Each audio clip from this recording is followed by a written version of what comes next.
Chose promise, chose due, aujourd'hui on passe au débrief des courses individuelles masculines de cette étape d'Oberhof, et une fois encore, j'ai envie de dire, cocorico, nos Français nous ont fait vibrer comme jamais. On glisse l'œil dans le viseur et on débriefe ça ensemble.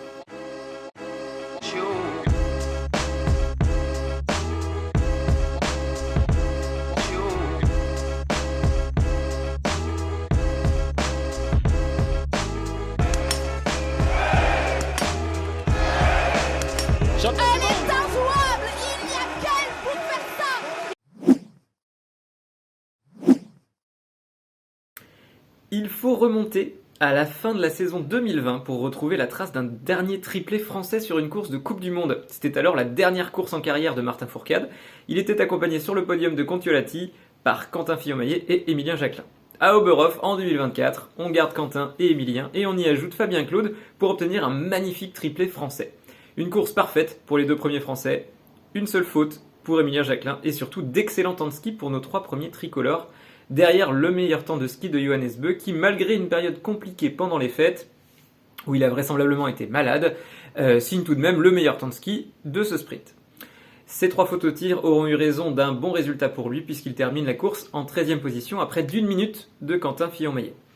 Un Quentin Fillon-Maillet justement qui affichait un sourire rayonnant à la fin de cette course. Sa dernière victoire remontait à 2022 avec son année faste auréolée de succès tant sur les Jeux Olympiques de Pékin qu'en remportant le Gros Globe de Cristal cette année-là. Et depuis, ça a été quand même un long chemin de croix pour Quentin Fillon-Maillet avec des performances en demi-teinte. Il en manquait souvent sur les skis ou en tir, ou les deux. Et parvenir à l'abord de cette nouvelle année 2025 à remporter la première course individuelle de la saison est plutôt de bon augure pour la suite pour lui. Il s'agit bel et bien d'une véritable course référence pour le Jurassien. Fabien Claude, quant à lui, était également très heureux de pouvoir faire partie de ce triplé français, une première pour lui et une solidité dans l'exécution de son tir. Une très nette progression pour lui cette année et une régularité au sommet qui fait vraiment plaisir à voir. Et puis un Émilien Jacquelin toujours régulier qui nous régale depuis le début de saison. Pas suffisant pour venir chatouiller sur la light grade au classement général car niveau régularité, pour le coup, lui, c'est aussi un petit peu la référence. Encore dans la cérémonie des fleurs avec une belle 6ème place, il termine derrière son jeune compatriote Martin Uldal, qui continue de sécuriser sa place dans une sélection norvégienne toujours plus compétitive que jamais. Tarjei Bø d'ailleurs en avait fait les frais au Grand Bornand en ne participant pas au sprint et à la poursuite, mais avait remis les pendules à l'heure sur la mass start en l'emportant brillamment. Tarjei termine la course 16ème avec 2 fautes sur le tir debout, mais au jeu des chaises musicales norvégiennes, avec Vetle Christiansen laissé au repos cette semaine, c'est bel et bien Endre Strømsheim qui semble être dans l'œil du cyclone à présent. Il termine seulement en 22e place de ce sprint, avec 2 fautes. Au rayon des belles prestations françaises, on a quand même 5 biathlètes dans le top 10, c'est plus que satisfaisant. Émilien Claude 8e, Éric Perrault 10e. La très belle 4e place de l'Ukrainien Dmytro Pidrushny est également à noter, avec un sans faute au tir et un temps de ski à seulement 29 secondes de Johannes Bø.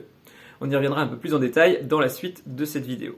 Campbell Wright, quant à lui, continue de glaner des points avec une jolie 9e place et consolide le maillot de meilleur jeune déjà bien vissé sur ses épaules. Il faut aussi dire que la concurrence est moins forte chez les hommes que chez les femmes dans ce classement annexe. La pression d'Oberhof sur les Allemands a encore frappé. Aucun biathlète allemand dans le top 15. Justus Strelov, le meilleur allemand, termine seulement 18e de cette course. Même constat chez les Suédois, Martin Ponsiluoma est le meilleur d'entre eux avec 2 fautes et une 12e place. Un triplé peut en cacher un autre, mais les jours se suivent et ne se ressemblent pas en biathlon et surtout, il ne faut jamais enterrer trop vite les Norvégiens. Sture Laegred et les frères Bø signent tous trois une magnifique poursuite. Tarjei d'ailleurs effectue la meilleure poursuite du jour et tous les trois, ils trustent les 3 premières places du podium. Quentin Fillon-Maillet, parti avec de l'avance, parvient à rester dans cette cérémonie des fleurs malgré un vilain 15/20 au tir. Et Éric Perrault signe également une belle remontée avec cette 5e place malgré 3 fautes. Beaucoup trop de fautes au tir pour Émilien Jacquelin et les frères Claude qui terminent respectivement 11e, 13e et 18e. Antonin Guigona, quant à lui, fait une jolie poursuite. Parti 41e, il termine 19e. On notera également la double cérémonie des fleurs de Dmytro Pidrushny. 2 très belles performances pour l'Ukrainien. Parti loin, les Allemands sont toujours aux abonnés absents dans ce top 15 de la poursuite. Avant de rentrer dans le détail du classement général, je voulais mettre un petit coup de projecteur sur ce duel en tête de classement entre les deux Norvégiens, Johannes Bø et Sturla Lægreid. Bien que soi-disant diminué, Johannes Bø reste quand même en tête de ce classement général, mais ne compte plus que 73 points d'avance sur Sturla Lægreid. Personnellement, je sens que la lutte au gros globe du côté masculin sera à deux têtes. Les deux Norvégiens présentent déjà une avance confortable sur leurs poursuivants. Et puis, bon, il faut pas se leurrer, je pense que Johannes Bø sur cette étape était sans doute en mode remise en route après sa maladie pendant les fêtes. Et il parvient malgré tout à accrocher le podium de la poursuite et à décrocher les 2 meilleurs temps de ski sur le sprint et sur la poursuite. Donc il est toujours un bon cran au-dessus de ses adversaires physiquement. La différence se fera sur le tir. Et à ce petit jeu, Sturla Lægreid est impressionnant. Sur ce petit comparatif, on peut voir que Johannes Bø n'est pas impérial face aux cibles, surtout sur le tir debout. Et je trouve personnellement qu'il est trop souvent en mode full attaque. C'est souvent très impressionnant quand ça passe, un peu à l'image d'un Emilien Jacquelin parfois, mais il arrive assez fréquemment que Johannes Bø en laisse une ou deux en chemin, et bien qu'étant supérieur en vitesse à ski, on s'aperçoit tout de même que l'écart à ski entre les deux biathlètes n'est plus si énorme que cela. Encore une fois, ça n'est que mon avis, mais je préfère l'approche de course de Sturla Lægreid, que je trouve souvent plus intelligent. Conscient de ses points forts au tir, ça n'est pas pour autant qu'il se précipite, bien au contraire. Il effectue des tirs très appliqués, et ses statistiques le prouvent, elles sont tout simplement extraordinaires. On pourrait imaginer que Johannes Bø, sachant qu'il est largement supérieur physiquement, puisse prendre également plus de temps face aux cibles, pour assurer le coup, en sachant qu'il aura l'avantage sur les skis. Mais souvent on a l'impression, enfin en tout cas j'ai l'impression, qu'il veut assommer la concurrence en allant non seulement vite à ski, mais aussi vite au tir. Et ça n'est pas toujours payant. Au contraire. Alors, bon, tant mieux pour le spectacle, on verra ce que nous réserve la suite. Emilien Jacquelin, 3e de ce classement, compte déjà quasiment 200 points de retard sur Johannes Bø, et est maintenant talonné par Éric Perrault. On va sans doute assister à une belle lutte entre les deux Français pour cette 3e place au général. Bon, après, la saison est encore longue, tout peut arriver, mais quand même, on sent qu'il y a un petit gap quand même déjà entre les deux Norvégiens et les deux Français. Sébastien Samuelsson reste en embuscade, en 5e place, mais cette année encore, il en manque pour le Suédois, pas assez régulier au tir, malgré des temps de ski toujours aussi canons. C'est d'ailleurs le problème en fait récurrent chez les Suédois, je trouve, que ce soit pour Jesper Nelin depuis des années, et surtout Martin Ponsiluoma cette année, qui affiche des statistiques de tir vraiment désastreuses. Quentin Fillon-Maillet et Fabien Claude complètent le top 10 côté français. J'avais également fait un petit point sur le classement de la meilleure jeune côté féminin. Voici la différence chez les hommes. Ici, seuls 2 biathlètes luttent pour ce classement. Campbell Wright, seulement 12e au général, et Vitaly Manzin. Il n'y a même pas assez de biathlètes de moins de 23 ans chez les hommes qui ont marqué des points cette saison pour avoir un classement de plus de 5 biathlètes. De quoi peut-être faire réfléchir l'IBU sur cette décision en début de saison d'avoir abaissé l'âge limite pour pouvoir concourir à ce classement. L'année dernière, l'âge limite était à 25 ans. Alors pour le coup, personnellement, je trouvais cette décision étrange de la part de l'IBU avant la saison, et je ne serais pas surpris de voir l'organisation internationale faire machine arrière sur cette décision, peut-être pour redonner plus d'intérêt à ce classement, en tout cas chez les hommes.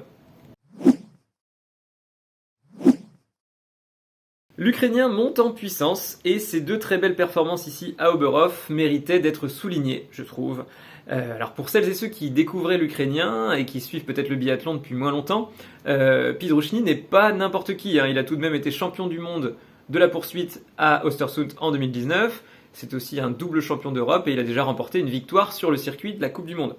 Alors plutôt discret depuis le début de saison, il a signé son étape préférence cette année et ses statistiques sont plutôt très correctes. Il pointe à la 14e place au classement général et devance même le Norvégien Endre Strømsheim.